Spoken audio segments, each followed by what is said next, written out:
Whew, I gotta be real with you guys. I was editing the last video, getting ready to post it, and I watched it all over again, and I realized this video sucks. So I need to start all over again, and let's go.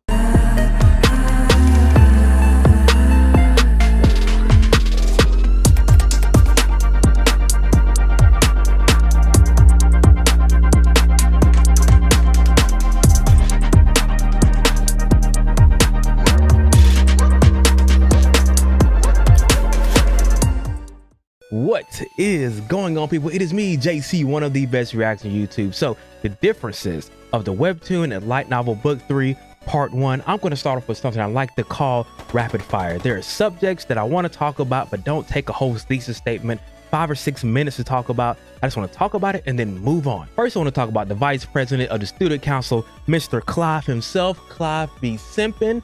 Clive be simping. Every time Arthur says something to Tess, he starts talking. Every time Tess says something, he's always talking. Clive is basically forgettable in the webtoon, but in a light novel, that boy is nothing but a simp. Simp 101, the professional simp.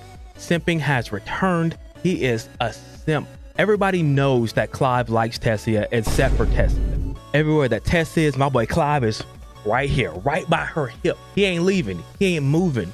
He's trying to make sure he solidifies his spot in Tessia's life, but it ain't gonna happen. Turtle Meat, I get it. You want to make Professor Geist a little bit more relevant in the story, so you made him a drunk who bumps into Arthur and does all this other kind of stuff.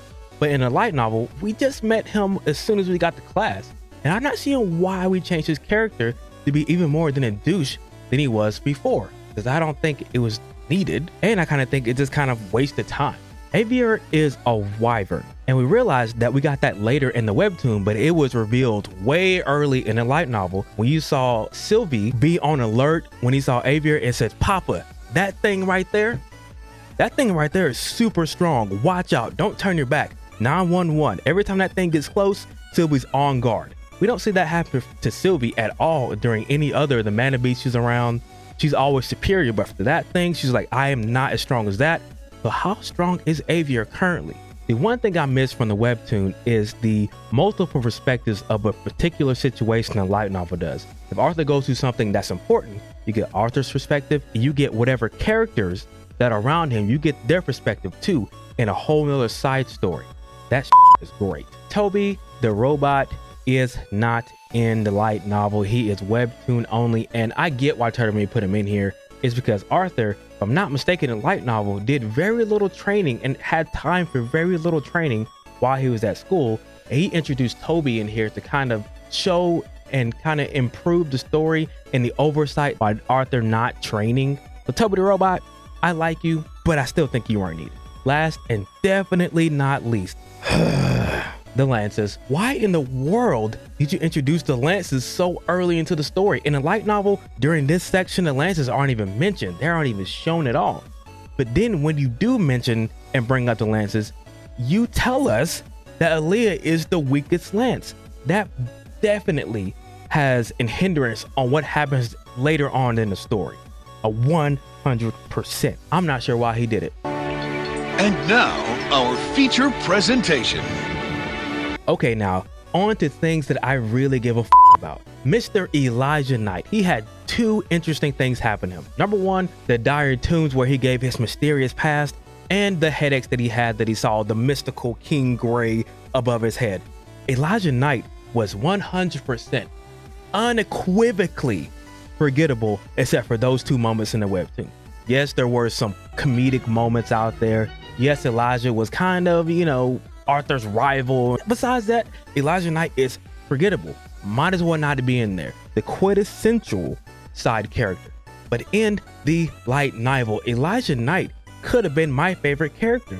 He had character development, character depth. Him and Arthur were actually best friends. They ate together. They slept in the same room. They trained together. Elijah is our eyes and ears into how we saw Arthur in his home life, when he is this genius of a fighter, and then when he gets to school and gets around the public, we saw he has connections.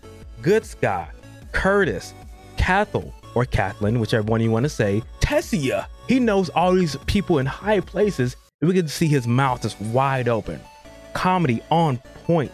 The actual friendship versus the rivalry on point. Elijah Knight has major main character energy, but he is a side character.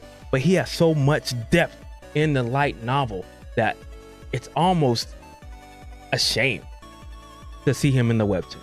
Can we talk about Arthur and Tessa's relationship? Now, don't get me wrong, between the webtoon and the light novel, there weren't very many differences between the story. Maybe something happened in a different place than it did in the webtoon and the light novel, but it was very similar.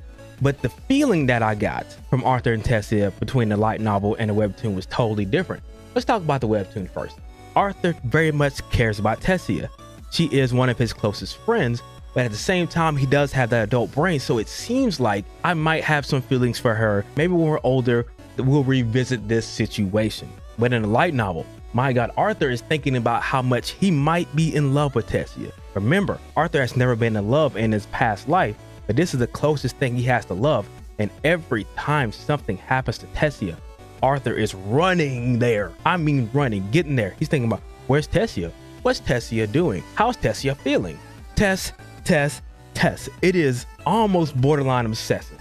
If you don't know that Arthur is in love with Tessia, by the time we get to Widow's Crypt, you just aren't reading the story. Turtle Me, sir, please come to the front, because when I read the webtoon, this section was great. I loved it personally.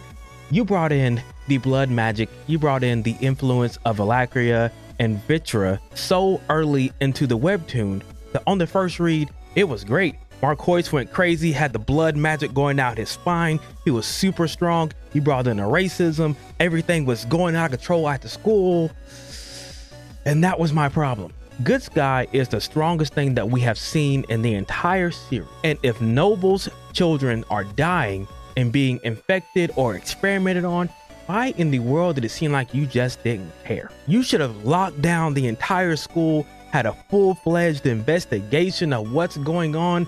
Racism is going rampant. Everything is happening. And Good Sky's acting like this is just a normal occurrence. Like, oh, you know, some people are gonna die. The light novel, this never happened. I was going through the light novel, reading it, enjoying the story, and totally forgot this was even here in the webtoon until I went back and read the webtoon, and I was like, hold on, I forgot this even happened. The light novel was so good, it didn't need this section. I can understand why you went back and put it in, because it introduces everything that you pull in later, but the aha, the surprise moment, the moments that we get later on in the story kind of are diminished now because you're showing it so far and so early into the webtoon. So in essence, it makes Good Sky just seem inept. It's like she's not good at her job, like she just doesn't care. And I know that's not what he wanted to happen with the story, but that's just how I feel when I was reading it. All right, guys, that is it for me. Hopefully you like this video. I tried to do a little bit of a different style, a little bit higher energy, talk about things I want to talk about, and then the other things kind of hit on them real quick. If you like these type of videos, please subscribe to your boy. I will see you on the next one. Part 2 will be coming soon. You could have been anywhere else in the world, but you are here with me, and I appreciate that. Peace. We're out of here.